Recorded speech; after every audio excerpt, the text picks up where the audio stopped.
Innallazina kafaru sawa'un 'alaihim a'andartahum am lam tumdirhum la yu'minun. Arapal tuh.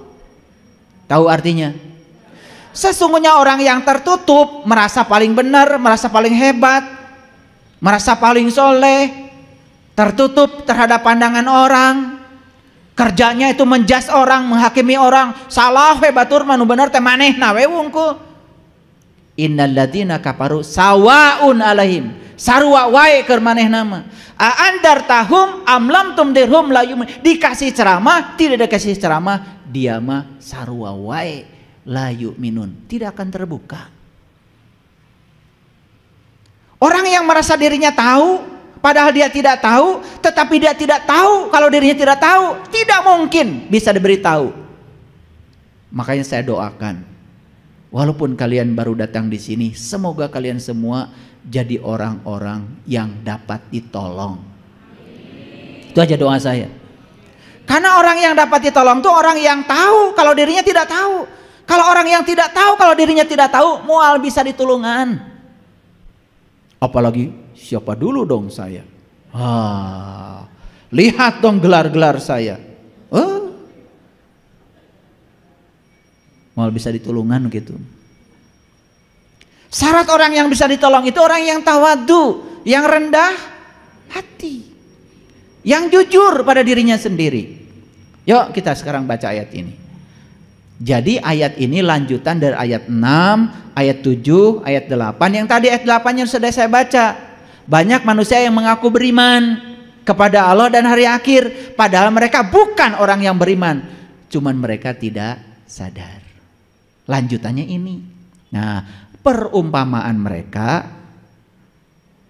apa? Seperti orang yang menyalakan api. Maka setelah api itu menerangi sekelilingnya, dihilangkan cahayanya. Dan membiarkan mereka dalam kegelapan, tidak dapat melihat. Paham sampai sini? Jadi perumpamaan orang yang mengaku beriman tuh begitu, sok-sok ngaku beriman padahal nggak beriman. Itu seperti orang menyalakan api. Caang seetik poek, caang seetik poek poek, caang seetik poek poek poek. Gitu, Kartos. Gitu nggak kira-kira kita? Nah, kalau gitu teruskan ngajinya sekarang. Nah, jelas ya? Ya, kita lanjut ke sini. Ulangi dulu ya. Allahu waliyul ladzina amanu yukhrijuhum minadz dzulumati ilan nur. Jadi kalau pemimpinnya Allah dan yang dipimpin oleh Allah hanya orang beriman, bukan yang mengaku beriman. Selalu dari gelap ke terang, terang, terang, terang, terang, terang terus. Maka di Quran dikatakan tidak ada iman yang berkurang. Jika ada mengatakan iman kadang berkurang, kadang itu imannya orang yang mengaku beriman. Kalau imannya orang yang sejati imannya tidak berkurang, nambah terus. Maka di Quran kan ada kata-kata begini. Huwallazi anzala sakinata fi qulubil mu'min liyazdadu imanan ma imanihim.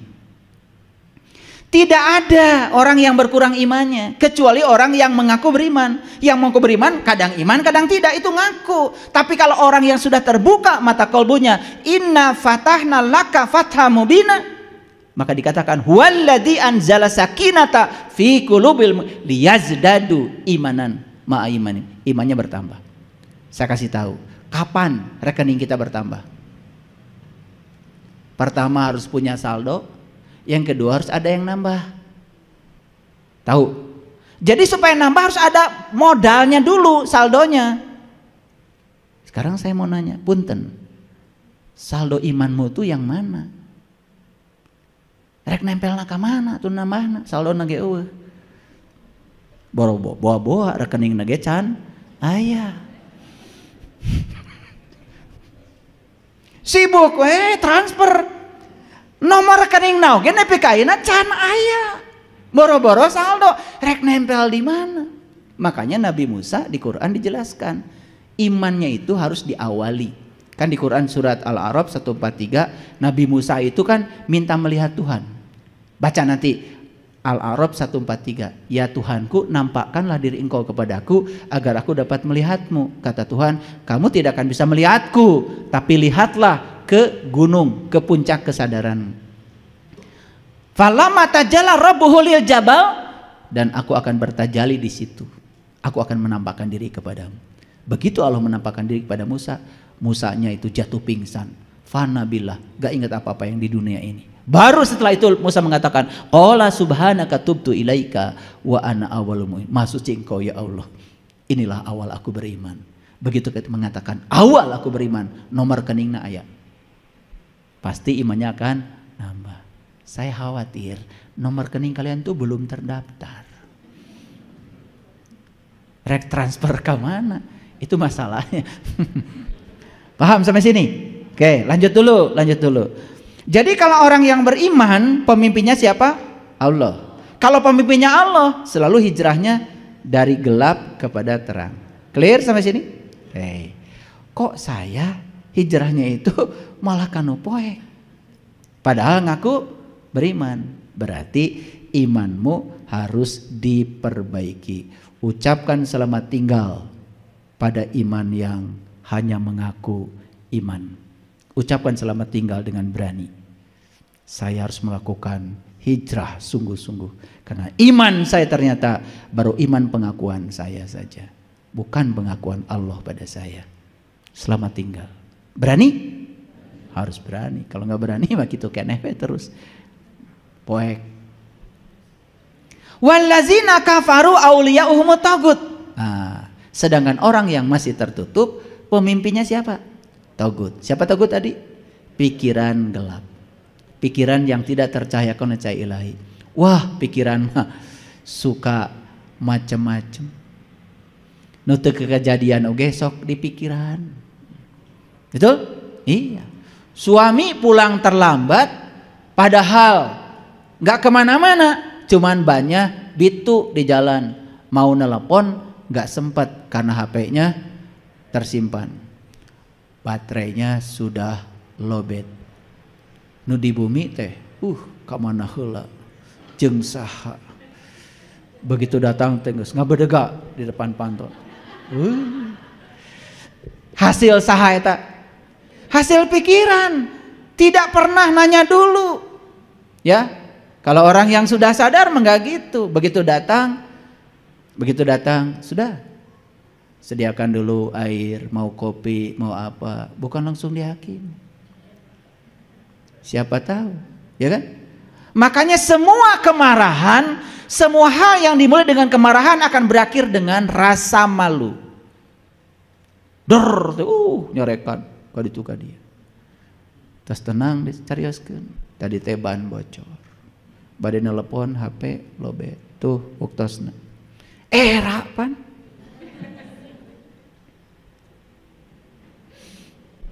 Buah siapa itu? Tah pikiran mah gitu. Yang disebut dengan setan teh eta, huluna sagede muning, awakna sagede hurang.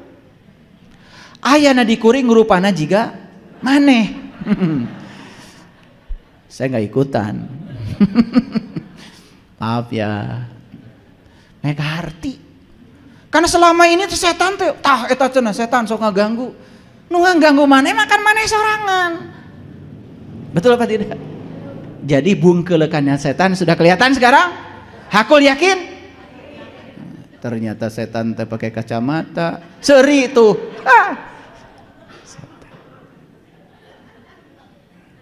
Kita menganggap setan iblis itu sebuah entitas makhluk yang terpisah dari kita yang kerjanya menggoda kita. Padahal tidak ada yang menggoda kita kecuali pikiran gelap kita. Rek merek kabatur nembi kata jadi. Betul gak? Kaburu si pikiran nyarios. Ngeunah we. Nu gawe urang. Atuh hayang mah gawe jiga urang. Teu jadi tah mere. Dibisikin oleh pikiran gelap kita sendiri. Tah pikiran mah kitu bahayana teh. Kalau pikiran belum dicahayakan oleh cahaya ilahi yang berasal dari kesadaran, pikiran kita akan selamanya begitu. Itu yang dikatakan walladzina kafaru auliya'uhumut tagut yukhrijuhum minan nur ilad dulumat. Jadi pindah nate lain tina poek kanu caang, tinu caang kanu poek. Bukan dari gelap kepada terang, tapi dari terang kepada gelap. Sekarang ucapkan selamat tinggal kepada pikiran yang tertutup. Ucapkan selamat tinggal kepada pikiran yang gelap. Mau? Berani? Kalau berani hari ini, memutuskan hari ini, lihat perubahannya. Besok kebahagiaan sudah mulai datang. Singkirkan semua penghalang-penghalangnya, kebahagiaan akan datang. Gitu ngaji mah. Dan ngaji mah kedua ayat bukurna. Kedah ayat canakeunana. Kahartos. Kan ditaros kata di bumi teh. Ku putra atau ku cara oge. Ngaos naon tadi teh ibu? Ngaos setan, Pak. Tos terang setan. Ibu kene.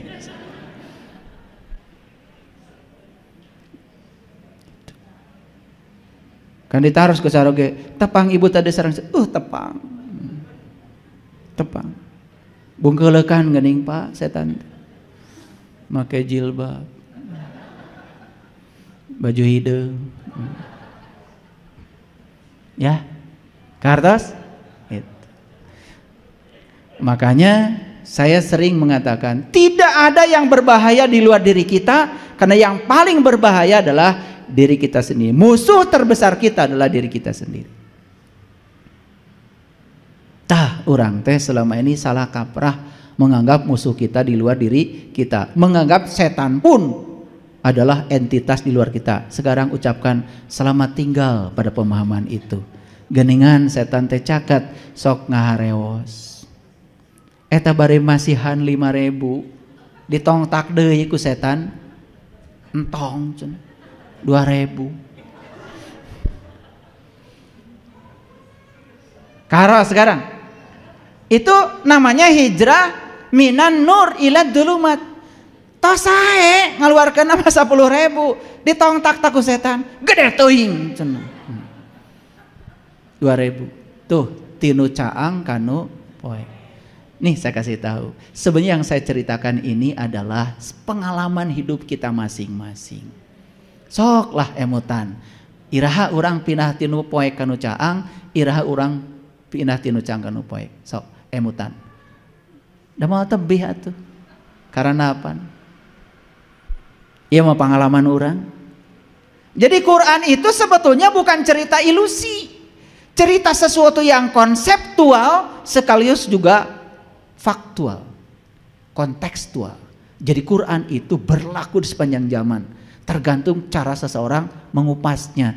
Inilah pentingnya ngupas Quran itu harus betul bahasanya, harus menggunakan tafsir, tetapi juga harus menggunakan pengalaman spiritual. Sampai sini mengerti? Oke, sering baca ayat ini? Sering, one day one judge. Saking seringnya sampai nggak sadar kalau ini sering dibaca. Pesannya nggak nyampe karena terlalu sibuk membaca. Karena berharap dapat pahala. Iraha jaga. Padahal pahala yang dibutuhkan oleh kita di dieu ayeuna, karena hidup itu di sini saat ini sekarang. Coba terapkan sekarang. Dapat nggak pahalanya? Kalau saya terbuka mata kolbunya, saya tasdikun bil qalbi pada Allah, Allah membimbing saya, suara kebenaran hidup pada diri saya, tidak mungkin saya pindah dari terang ke gelap. Saya akan pindah dari gelap ke terang. Kalau begitu, sekarang saya akan buka pandangan kolbu saya, biar saya bisa tasdikun bil qalbi kepada Allah sampai tingkatan iman yang isbatul yakin. Yakin adanya Allah karena saya sudah menyaksikan sendiri. Saya tidak akan pindah lagi dari terang kepada gelap. Ternyata saya tahu sisi gelap saya adalah pikiran gelap saya sendiri. Itu yang sering mengganggu dan merusak kehidupan saya. Sadar sekarang? Dapat pahalanya? Pahala itu sekarang sebuah pertolongan yang nyata yang bisa menolong diri kita, disebut juga syafaat. Jadi syafaat itu wujudnya ilmu. Jadi syafaat dari Rasulullah itu yang sebenarnya adalah ilmu Rasul yang datang pada kita hari ini, dan ilmu diterapkan oleh kita jadi selamat pindah dari gelap ke terang, bukan dari terang ke gelap. Itu namanya syafaat. Kan selama ini mengartikan syafaat kan lain lagi, betul nggak? Jaga deui. Kumaha? Karena masa yang akan datang itu waktu psikologis. Itu yang dikatakan Einstein. Waktu adalah ilusi. Paham ya? Jadi sekarang saya sedang mengajarkan sekaligus bagaimana cara menghentikan waktu. Hidup di sini saat ini sekarang dengan totalitas. Karena masa depan nggak usah dibicarakan. Masa depan ditentukan oleh apa yang kita kerjakan hari ini. Setuju? Setuju? Itu. Lanjut? Oke, lanjut. Baru satu ayat. Kemudian ayat yang selanjutnya. Ini saya belum sampai ke judul. Karena judulnya kan tadi kita akan dipertemukan dengan pertemuan baru. Akan dihadiahi hadiah baru dalam hidup kalau kita bisa mengucapkan selamat tinggal. Ucapkan selamat tinggal pada segala hal yang tidak menolong kita. Ucapkan selamat tinggal pada segala hal yang tidak membantu kita. Setuju? Yuk. Termasuk juga selama ini kita sholat hanya raga saja menjalankan rutinitas. Ucapkan selamat tinggal, bukan meninggalkan sholat. Tetapi sholat yang semacam itu patut ditinggalkan. Ganti dengan sholat yang diajarkan Rasulullah. Maka Rasulullah mengatakan, "Shollu kama ra'aitumuni usolli." Sholatlah kamu sebagaimana kau lihat aku sholat. Bisa nggak melihat batinnya Rasulullah ketika sholat? Bisa? Bisa? Tuh. Jadi selama ini sholat kita baru melihat lahirnya Rasulullah sholat. Batinnya belum tahu. Disitulah kita pentingnya bertemu dengan orang-orang yang mewarisi ilmunya Rasul. Supaya tahu lahirnya, tahu batinnya. Sehingga sholatnya lahir batin. Selamat tinggal sholat yang hanya lahir saja. Selamat tinggal sholat yang sekedar kewajiban. Selamat tinggal sholat yang hanya rutinitas. Saya ingin mendapatkan kepuasan dari sholat saya. Karena Rasulullah mengatakan, sholat adalah hiburanku. Kalau udah sampai ke sana, ayah rasana sholat. Rindu ingin sholat, bukan gak mau sholat, rindu ingin sholat. Rindu itu karena kita sudah merasakan rasanya. Kalau gak merasakan rasanya, rindu gimana? Paham? Wajar gak kalau anak-anak sekarang gak rindu sholat? Wajar, tara diajarkan. Betul nggak? Ibu bapaknya juga sholat, pada nggak sekolot. Sekedeng deui.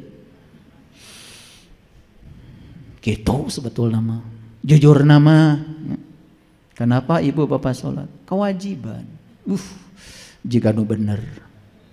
Wajiban dilaksanakan dapat pahala, ditinggalkan dapat siksa. Berarti bermuatan loh. Kalau mengatakan kewajiban nggak ikhlas. Dalam teori motivasi, kalau kita mengerjakan sesuatu karena motivasi hadiah, gak ikhlas.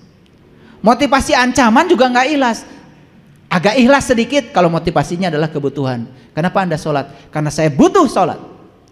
Apalagi ketika tanya, kenapa Anda sholat? Karena saya cinta kepada Allah. Oh gitu. Tadi saya tanya ya di pembukaan, cinta sama Allah? Cinta. Sudah ketemu? Belum. Kok bisa cinta? Lucu ya. Padahal kalian juga nggak bisa cinta sama pasangan kalian kalau belum ketemu. Betul nggak? Kan jatuh cinta itu kusabab sering penak. Betul nggak? Sering penak itu asa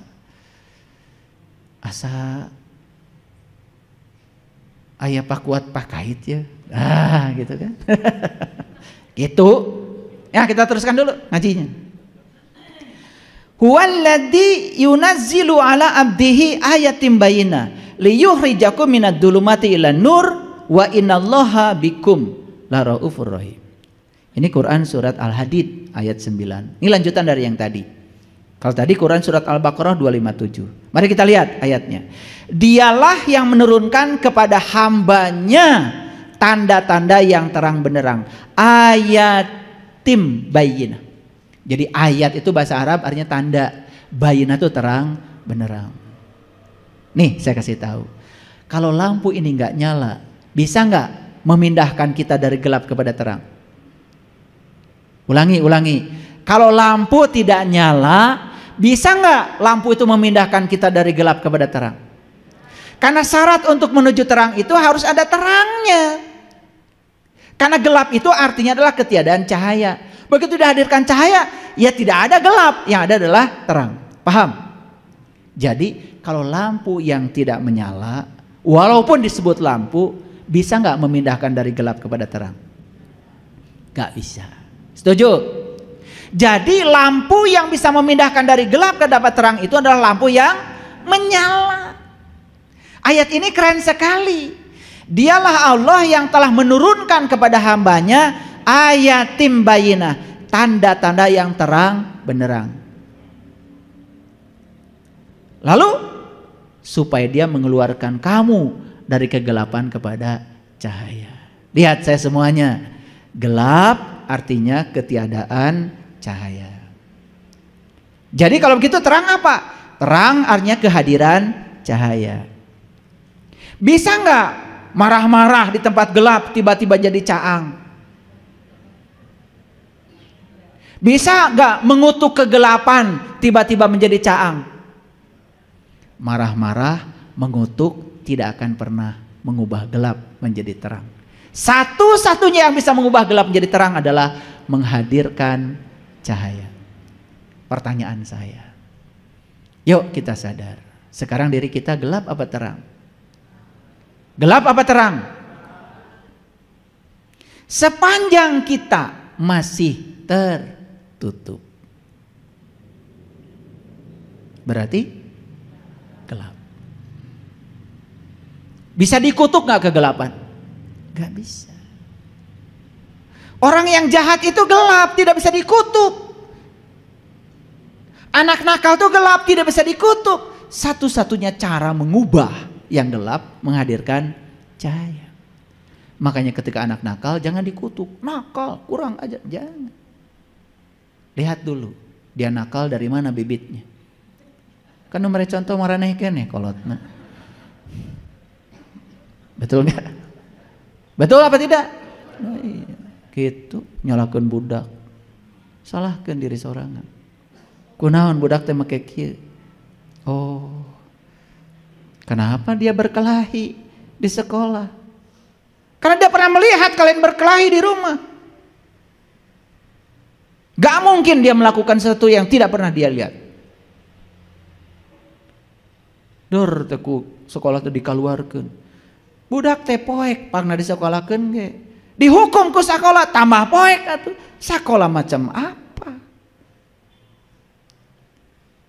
Kasih tahu ya. Di pesantren, di sekolah banyak hukuman. Poek. Harusnya di situ dihadirkan cahaya. Heran saya. Katanya namanya pendidikan. Lembaga pendidikan. Sekolah, pesantren, isinya hukuman terus. Gak bisa hafal ini, bersihkan WC. Poek atuh. Betul? Sekali lagi, orang yang melakukan kesalahan itu gelap, hukuman juga kegelapan. Harusnya tidak boleh ada hukuman. Rangkul. Ketika anak melakukan kesalahan, rangkul, berikan cinta kasih, berikan perhatian. Coba rubah cara lama dengan cara baru. Selamat tinggal cara lama, ubah dengan cara baru. Berhenti menyalahkan anak. Karena anak itu salah, siapa tahu mencontoh perilaku kita sendiri. Setuju? Baru mangut. Ya?